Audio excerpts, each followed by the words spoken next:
Dinner and a Book is supported by the Rex and Alice A. Martin Foundation of Elkhart, celebrating the spirit of Alice Martin and her love of good food and good friends.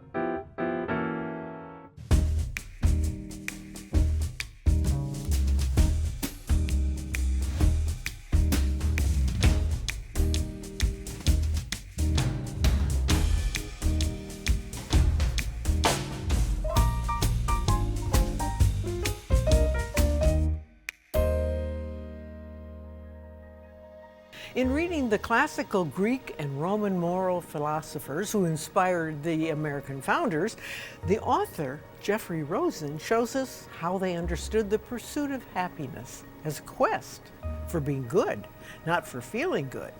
What did happiness mean in the 1700s? What does happiness mean today? Are we talking about the same thing? Let's meet my guest, Bill Furstenberger, to explore this idea more deeply. Hey, welcome.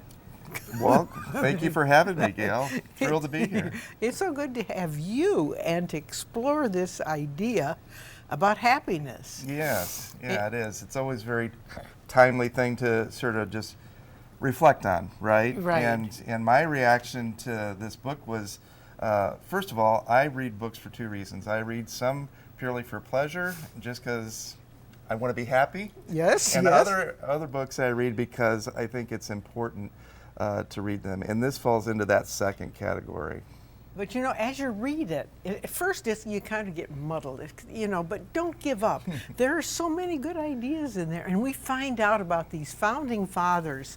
And as time goes on, I find myself questioning some of their ideas. Sure. And as I get older, I'm saying, how did these guys get away with saying one thing and living a different life? Well, the book forces us to confront those inconsistencies where they were. It does, yes. And think about, what does it mean today?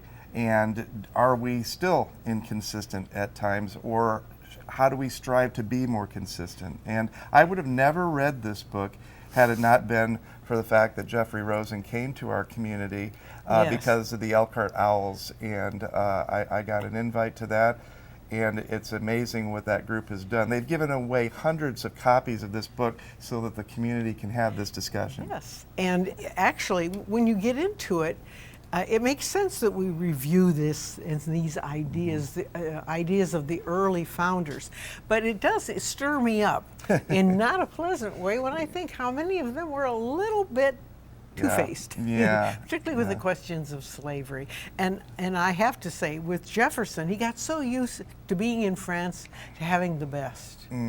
And to have the best wine, to buy all the books he wanted, to have Sally Hemings with him. And then he to me, it broke my concentration on the founding fathers. But Sure. that's my situation. The person who is credited with, penning the Declaration. right, liberty and freedom for all, and here there's a glaring inconsistency Yes. in his own life, and it comes about, we do think, because he just became a little bit too in love with the luxuries of life, and that was part of it. But then there were other founders who had different perspectives on things that kind of would counterbalance. Do you have a favorite? Well, I happen to like the humor of Franklin, and he too was a naughty man, but he didn't. At first, he believed in slavery, but then he really backed off. Oh yeah. And but some of the others just clung to it. It's to hard the to not bitter like end. Franklin because he's so inventive. He Yeah. created so many things that are still exceptionally meaningful for our technologies these days. But then also his ideas, and he was a printer. He was a publisher. He was an early vegetarian. And so Yeah, all my kinds kind of of guy. Your kind of guy, exactly. Well, he's a foodie. He's a foodie. Well, you know what? He enraged the King of France so much. You have all heard about this chamber pot that Oh, yeah. the King of France put Franklin's face at the bottom of it. That's yeah. how angry he was. And that story kind of grows and grows. But I think Franklin enjoyed the wit of the French and of the English, and he was almost 20 years in Europe as a agent of the American government. Now let's just take a minute to talk about what we're making today. For sure. I'm doing a Yankee pot roast. Now Yankee usually at that time meant the North. The North. You know, when you go to Europe today, they call us Yanks, and that means all of America. Yeah. And if you are really a true Yankee, you come from the 13 states. The 13 original colonies. Original colonies, Yeah, yes. yeah. So today we're doing a Yankee pot roast, and I'm doing I'm making some tea because they love tea. And what are you doing? So I'm doing just a traditional cod salad, and then the various ingredients that go along with that. I'll be doing a couple variations maybe on an original salad dressing that can go with it. I brought a bottle of Madeira wine, talked about something that the Founding Fathers would recognize on today's table would be a Madeira. From Madeira. Yes, Madeira Island outside off the coast of Portugal. Yeah. And so, in fact, I can pour us a couple of glasses and get started with that. We should at least get used to it. Now, rainwater. This is called rainwater. Yeah, so the tradition of how Madeira started was that it's kind of like a sherry, but it was left out in America on the eastern coast at a they don't say which dock or which port it was, but here we go. It was accidentally left out on the dock, and it rained in the barrel for several days, and so they then took it back to Madeira, and they realized, hey, this is a new drink. Maybe it's a light version. Let's sell it. Yeah, so let's try it out. Cheers. Here. Cheers to Cheers you. to the Founding Fathers. And to rainwater. Oh, this would be nice by Very a nice. fire in talking big ideas and big thoughts. Exactly. Right? Let's found a new country, shall we? How do we want to do that? How do we do this? Yes. Let's think about that. Well, I just want to say that I have cooked my chuck roast because that takes hours, and I have a small piece, and I have onions cut up, and I have, what else? I've got some celery, and I will also add some vegetables to this, and we'll let this cook a little longer. I have, this is another thing they did. They often added things like zucchini, so I've got some zucchini.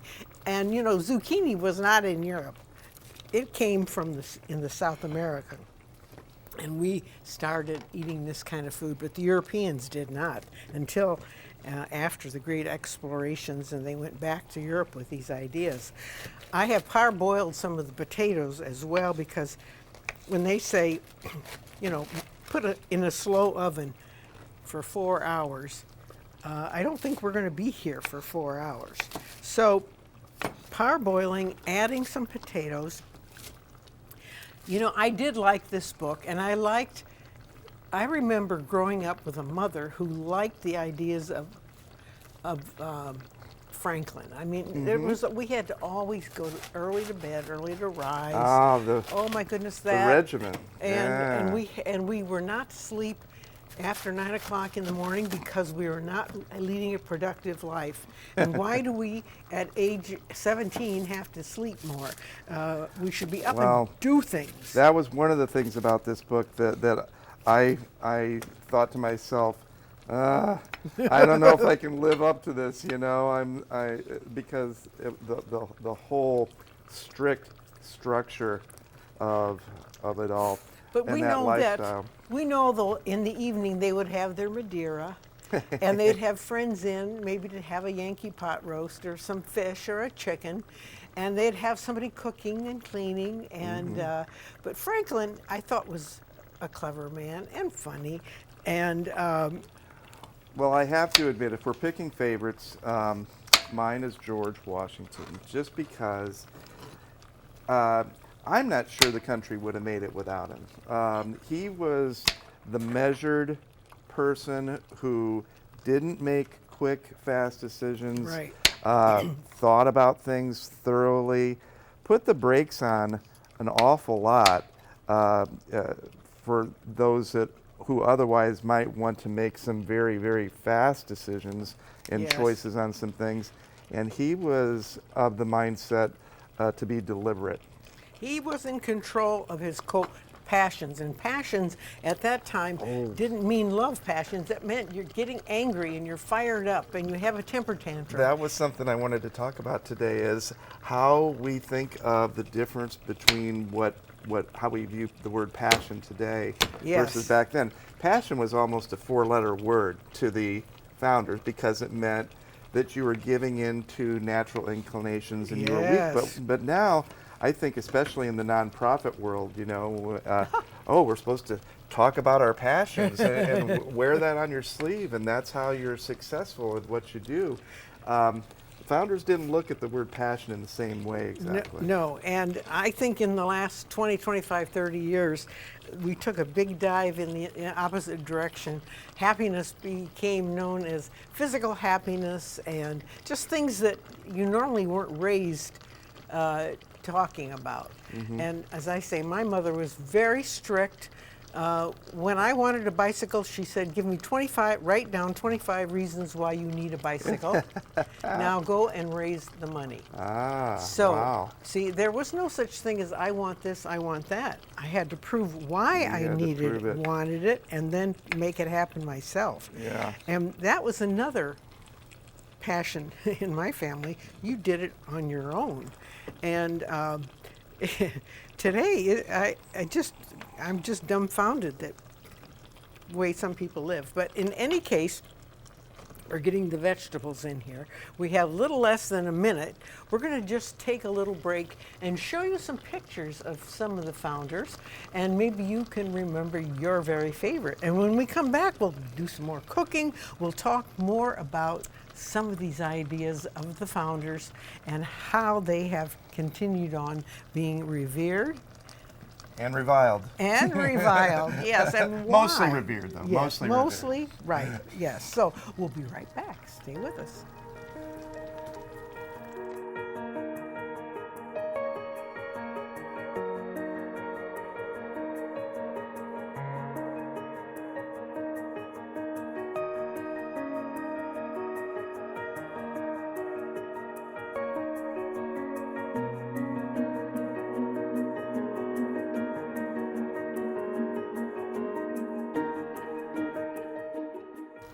And we're moving further ahead now on our food, and you are getting your bacon ready for your... Getting my bacon strips turned into bacon bits. Oh, okay. Yeah. And I'm putting some cloves in this Yankee pot roast, some smashed tomatoes,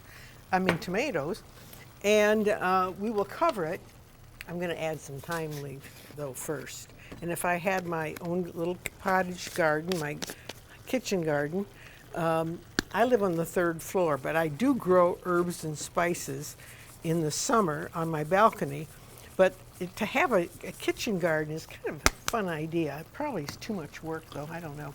I have a bay leaf in here, so we're now going to let this just cook on and make sure the zucchini gets cooked. Now, let's talk about some of these philosophers that our founders studied, and we hear the name Socrates, and here, give me a few names. Epictetus, Stoic, Pythagoras. We think of him for triangles and geometry, but he did a lot more than... He thought about stuff. Yes, he thought about things too.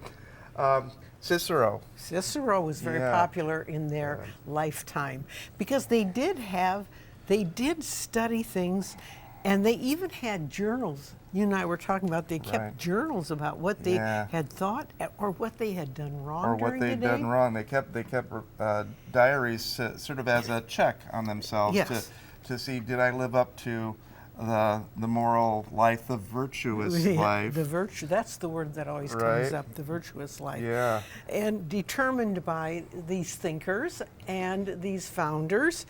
And I just wish they had, well, it was the times and every country was doing it, but we've all paid the price of slavery. And but in any case, they were thoughtful people. Yes, absolutely. Well, they're thinking about how they're going to start a new country, and so what are the models that they want to use? And they knew they didn't want it to be they did not want it to be a monarchy. Okay. Right. some other ideas that come along, a little bit later weren't on the landscape yet, like socialism and communism. That wasn't around for the founders so much.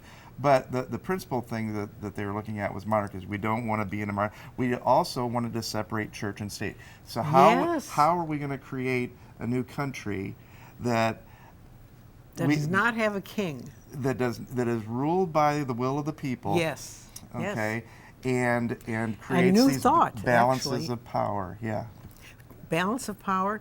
Checks and balances are so important, and the rights of men, women. And that was a long time in coming too. The women were supposed to have children, take care of the cottage or the house or the servants, and it's we still have some of that a little bit left over today. This book brings out too how different members of the founders viewed women who had great skill and abilities, slaves who had great skills and abilities, and how they were treated somewhat fairly by some, very unfairly by others. And so it really forces us to sort of look in that mirror and decide these are the people that helped bring this country about, and what was motivating them, what were they thinking about, what were they grappling with, all the different struggles and tensions. Everything was in tension. And they went back to the moral philosophers to get ideas. And all of a sudden, what happened between 300 BC or AD and all the way up to the New World? But they do go back to today some students are studying this philosophy of the founders, the morals, and why are the young people kind of interested in this today? Well, we got away from it for so long. I mean, when I went for college and I got a degree in liberal studies, liberal arts, it wasn't front and center that we had to study the classics. Luckily, there were a few things that I did get some exposure to that, but not the way that they did 100 years ago, certainly 200 years ago. That's what it was all about back then. And so, it was definitely teaching a different set of values. And practicing it, talking about it, writing it, correcting themselves. And, they talked about this club that Franklin founded. It was called Junto. And there was a Junto club in Elkhart. And really? Yes, my father was a member, and my father-in-law, and they were to come together and talk about ideas. They were to talk about experiences they had had. We need to start that up again. We should. You and I can start we could do a new Junto. We could have a new Junto. Well, maybe they let women in now, but it was definitely a study. And when I found out they had this club in Elkhart, I can't remember the timing here exactly, but I don't even know if it's still going on because I kind of drifted away from those concepts of my childhood. And then when I read that, he certainly did a lot to foster thinking, and he followed, well, particularly my favorite, Franklin. He even used some of the formations of the Native Americans, the way they met, and they used thought.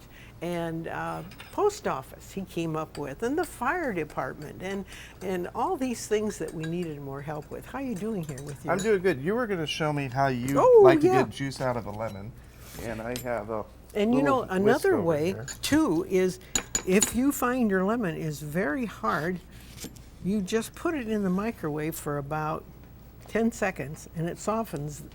Now I take Go ahead and this, use that bowl. Okay. And all right. And you can get the juice out. All you can right. get just about the amount you want. See, I'm just squeezing it. Yeah. As you fork and poke. But today you can also buy all kinds of gizmos to squeeze it. And then how much olive oil did you want in there? Well, let's start with a tablespoon in your mind. Oh, well, in my mind. How's that? Now, of course, this is going to be stronger with the lemon. Okay, a little whisk. Let's whisk. Oh, isn't this cute? Just the right size. Yeah, I don't know if they had whisks then. I think they were always. We'll fake it. You know what? Here's what I'm going to do. I made one that's a little bit more my family traditional. I just had vinegar, olive oil, salt, and sugar. Needs a little salt and pepper. a little too much oil, so I'm going to put another little squeeze, Okay. and this will be our dressing. This is what the Greeks do today. They have wonderful, simple dressings. And of course, ours are nice, but each tablespoon has about 300 calories of all that stuff. Here, some salt. Very good. And then, You put yours here. We have these nice stripes here. You put yours on half, and I'll use mine on the other half. okay. There we go. I wish I did this more at home, but I cheat. I have a made in the store Greek dressing that I use, and I don't know why I don't just do this, because it is healthy. Now, we talk about these virtues that we work on, our temperance, our moderation, our industry, our particularly sincerity, and they would write these lists of things they were low on and they needed to work on. Have you ever found yourself doing things like that? I actively try not to.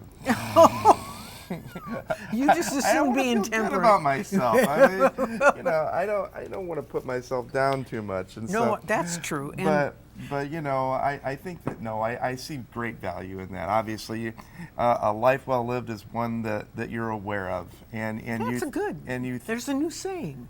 Well, really, Yes, is it? You heard yes. it first here today. Yes, yes. Say it again. Say it again. What I say, a life worth living is you're aware. I don't know. We'll have to go back and see the recording. Anyway, it was a good idea. And I wanted to say I've been brewing I've got to get the water in here, and I'm brewing some tea here, some Bengal tea. And of course, tea was pretty popular. And India was coming in the foreground here, with the British going into India. And we have just a minute or so here. Bill, give me a sentence about this book, in the sense of what you think about it. I guess I would say that to find happiness, it's in the pursuit. It's in the process of the pursuit. And that is a direct quote from the book, that much like a hunter tells you that the love of the hunt is in the pursuit. And so we find ourselves, and what is happiness to each of us today? It's going to be because of what we put into the pursuit of that happiness, Yes, and the values that the we bring values, to it. yes, exactly. So we're still doing the same thing in a way, aren't we? Of course we We're are. trying. We're trying. We're trying. to do that. Now, this is cooking. Yours is almost ready. We're going to take a very short break, and then we will wrap up our whole ideas here, our grand ideas, in a few minutes. We'll be right back. In the meantime, take a look at our menu.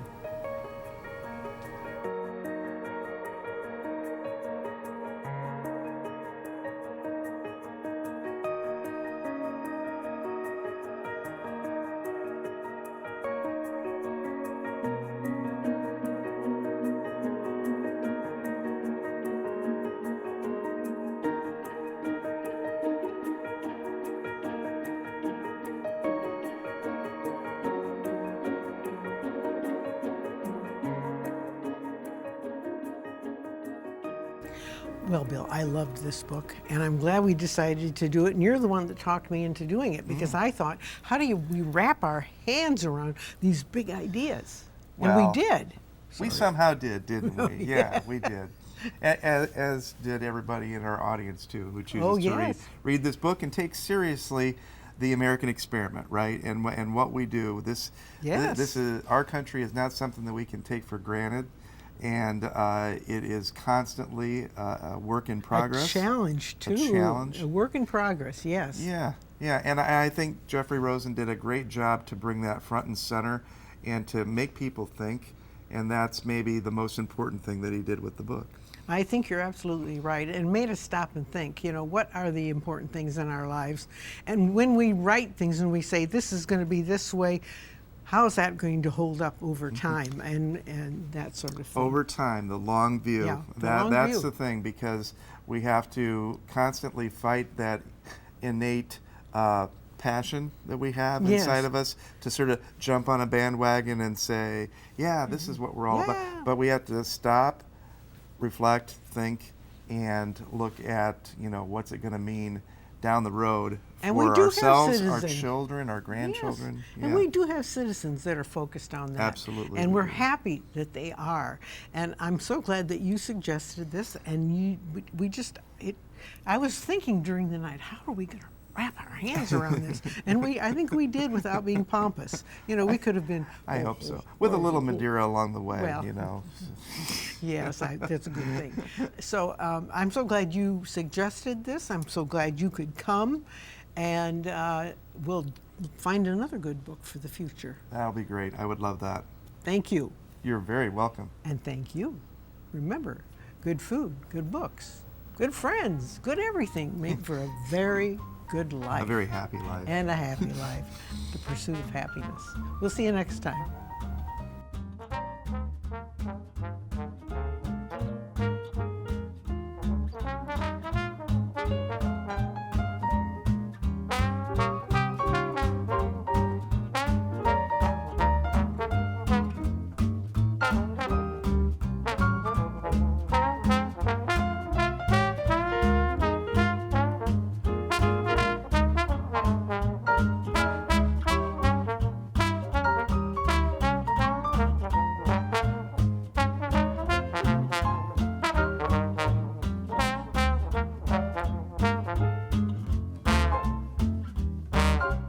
This WNIT local production has been made possible in part by viewers like you.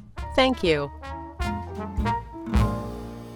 Dinner and a Book is supported by the Rex and Alice A. Martin Foundation of Elkhart, celebrating the spirit of Alice Martin and her love of good food and good friends.